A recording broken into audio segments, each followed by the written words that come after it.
ওরা কখনো মানুষ হবে না।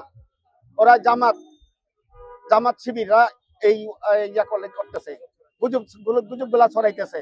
কিন্তু আমাদের বাংলাদেশের তিনবারের সাবেক প্রধানমন্ত্রী, তিনবারের প্রধানমন্ত্রী, সফল প্রধানমন্ত্রী, কিন্তু ওনার নামে যে গুজব ছড়াইতেছে, ওদেরকে আল্লাহ যেন শায়েস্তা করেন। তো আমার আকুল আবেদন, আমি যেন দেখতে পারি, কিন্তু দেখতে পারতেছি না। আমার সারা দেশের মানুষই তো দেখতে পারে না, কাকেও ঢুকতে দিচ্ছে না।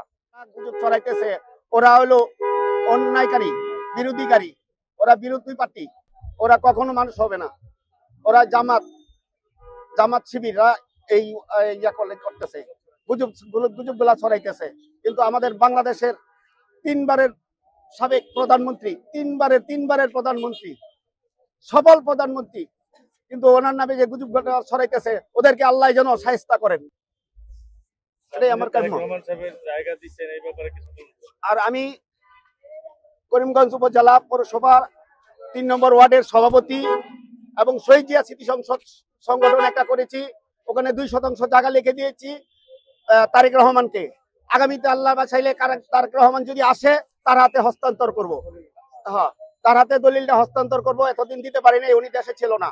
তবে আমাদের দেশের বড় বড় নেতাগুলা সবাই অবগত আছেন।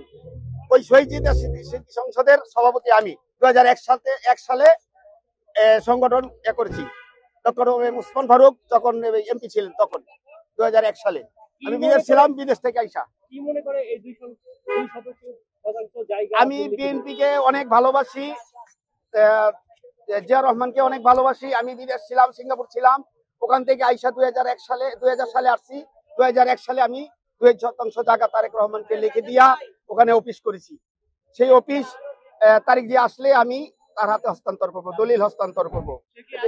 সে অবশ্যই আসবে, সে অবশ্যই আসবে। সে নির্দোষ, কোনো দোষী না। সে তাকে মিথ্যা মামলা দিয়া তাকে হয়রানিমূলক ভাবে বিদেশে রাখছে, এটাই আমি জানি। এবং সে অবশ্যই আসবে, সে বাংলাদেশে অবশ্যই আসবে। আমি মনে করি এদিকে আসবে।